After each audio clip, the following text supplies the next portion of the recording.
Λέγομαι Στάθης Καλύβας, είμαι πολιτικός επιστήμονας, είμαι καθηγητής στο Πανεπιστήμιο της Οξφόρδης.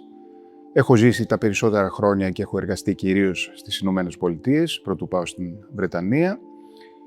Η δουλειά μου και η έρευνά μου αφορούν κυρίως θέματα συγκριτικής πολιτικής επιστήμης, όπως είναι η δημιουργία πολιτικών ταυτοτήτων, ο ρόλος των συγκρούσεων και της πολιτικής βίας. Παράλληλα όμως, τα τελευταία 10-15 χρόνια με έχει απασχολήσει πάρα πολύ το θέμα της σύγχρονης Ελλάδας. Θέλω να καταλάβω καλύτερα τι είναι η Ελλάδα, πώς έγινε αντιληπτή, πώς λειτουργεί, ποια είναι τα βαθύτερα ίσως και τα πιο ουσιαστικά χαρακτηριστικά της και αυτό δεν με ενδιαφέρει τόσο πολύ αποκλειστικά για ιστορικούς λόγους, όσο γιατί μπορεί να μας επιτρέψει να αντιληφθούμε κάποιες βαθύτερες παραμέτρους του σύγχρονου ελληνικού πολιτισμού και της σύγχρονης Ελλάδας, έτσι ώστε να μπορέσουμε αυτές να τις χρησιμοποιήσουμε σαν οδηγό για το μέλλον.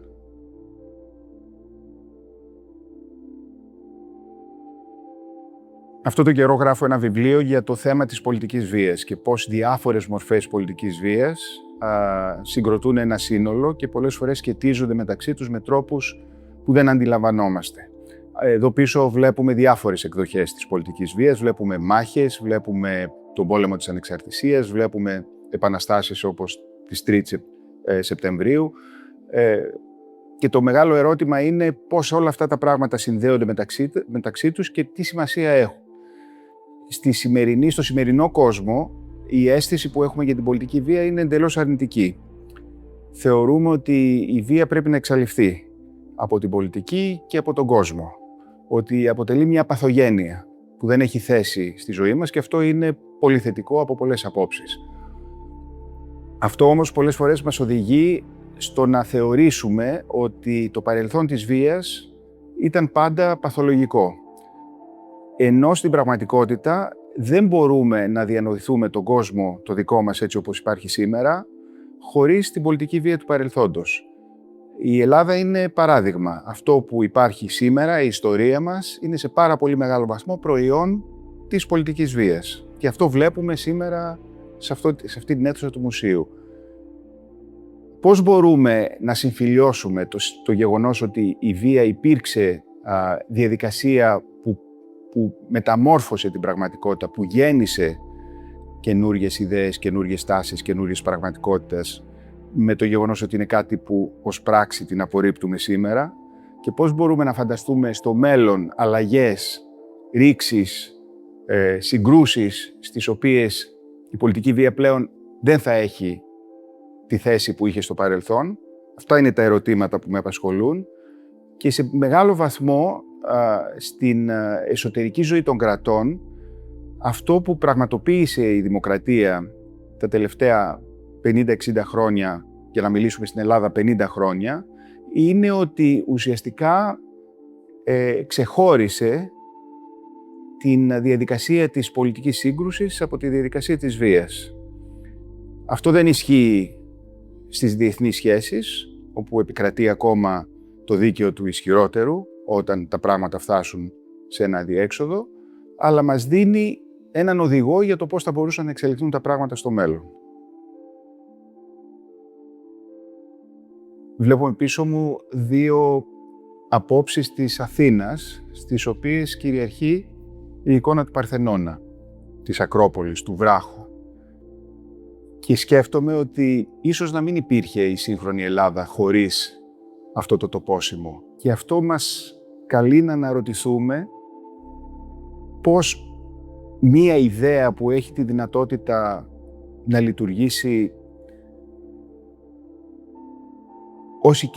ως το κεντρικό στοιχείο της ταυτότητας μιας ομάδας ανθρώπων, μιας συλλογικότητας, μπορεί να ταυτιστεί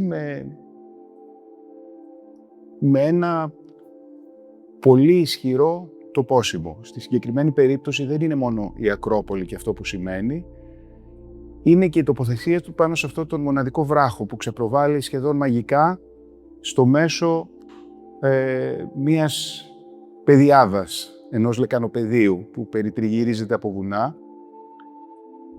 Και αυτό που έχει πολύ μεγάλη σημασία είναι η χειρονομία του να μετατρέψεις αυτό το τοπόσιμο στο βασικό στοιχείο της ταυτότητας ενός έθνους. Να το μετατρέψεις δηλαδή σε όραμα που οδηγεί τη συλλογικότητα αυτή στο να αντιληφθεί τον εαυτό της ως μια ομάδα με κοινά χαρακτηριστικά και να μπορέσει να προχωρήσει σε συλλογική δράση δημιουργώντας πράγματα. Νομίζω ότι είναι μια πάρα πολύ ισχυρή χειρονομία και νομίζω ότι μας προκαλεί να σκεφτούμε ποια θα ήταν μια αντίστοιχη χειρονομία 200 χρόνια μετά.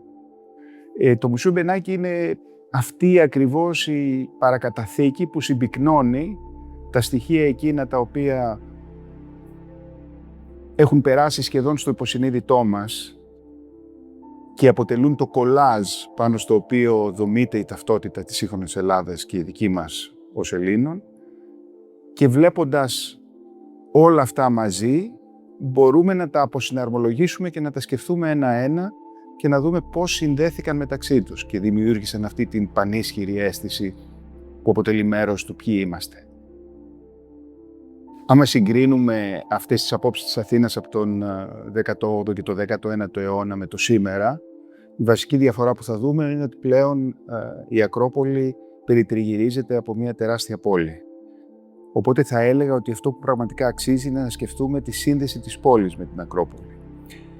Επειδή η ιδέα της σύγχρονης Ελλάδας γεννήθηκε από αυτή την, θα έλεγα, σχεδόν αφηρημένη εικόνα της Ακρόπολης ως μνημείου, θεωρούμε ότι η πόλη κατά κάποιο τρόπο είναι μια αυθαίρετη προσθήκη γύρω από την Ακρόπολη.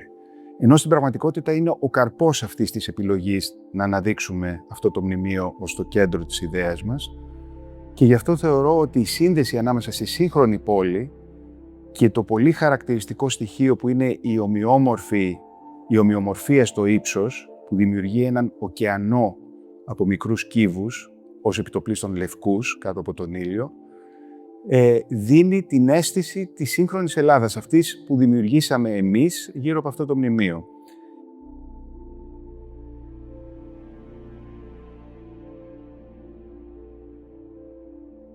Αυτό, όταν το αναφέρω, πολλές φορές δημιουργώ συναισθήματα αρνητικά.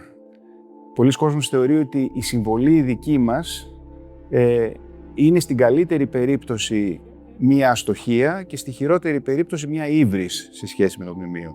Εγώ δεν θα συμφωνήσω καθόλου. Θεωρώ ότι είναι μία συμπλήρωση αυτού που υπήρχε με κάτι το οποίο με άλλες παραμέτρους και άλλα στοιχεία έχει κάτι το εξίσου μοναδικό. Είναι μια δημιουργία γεμάτη ζωή και με μια πρωτοτυπία που δημιουργεί μια αίσθηση και ένα στίγμα για το τι είμαστε εμείς σήμερα. Και αυτό που θα πρότεινα σε οποιονδήποτε έρχεται στην Αθήνα είναι να δει τη σχέση της πόλης με το μνημείο.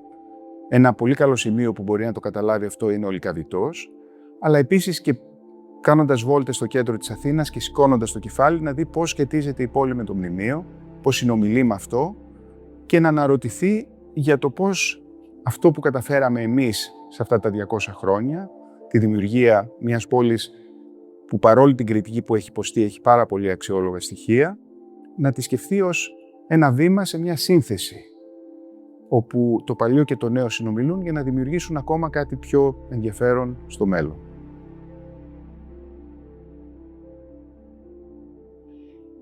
Η σχέση της Ακρόπολης με την Αθήνα, η σχέση του μνημείου με την πόλη και η σχέση του παρελθόντος με το παρόν σχετίζονται με μια σειρά από θέματα που με ενδιαφέρουν πάρα πολύ και που έχουν να κάνουν με διάφορα και ερευνητικά και άλλα projects με τα οποία ασχολούμαι και που έχουν να κάνουν με το πώς μπορούμε να φανταστούμε το μέλλον της Ελλάδας με έναν τρόπο που να προέρχεται από αυτό που πραγματικά αποτελεί την καρδιά των πλεονεκτημάτων που έχουμε.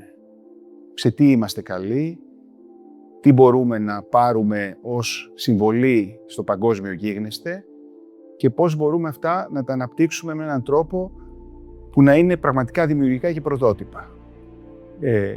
Επειδή είμαστε και στο Μουσείο Μπενάκη, θεωρώ ότι μια πολύ σημαντική σχέση, ένας σύνδεσμος που ενώνει διαχρονικά την ελληνική ιστορία του παρόντος και των 200 ετών της σύγχρονης Ελλάδας με το βαθύτερο παρελθόν, έχει να κάνει με την μορφή και τις ιδέες που ταυτίζουμε με το πρόσωπο του Οδυσσέα. Ο Οδυσσέας είναι ο άνθρωπος που γυρίζει όλο τον κόσμο που μεταβολίζει την παγκοσμιότητα του τότε για να μπορέσει να καταλάβει καλύτερα ποια είναι η αξία και ποια είναι η σημασία των χαρακτηριστικών που τον καθιστούν ιδιαίτερο. Το ιδιαίτερο δηλαδή προκύπτει μόνο μέσα από την αντίληψη του παγκόσμιου. Αυτή είναι, πιστεύω, η μεγάλη συμβολή του Οδυσσέα και νομίζω και αυτό είναι και η μεγάλη πρόκληση για μας σήμερα. Να μπορέσουμε να κάνουμε αυτό που έκανε ο Οδυσσέας τότε, να καταλάβουμε τη σημασία του ιδιαίτερου που έχουμε μέσα από την αντίληψη του κόσμου.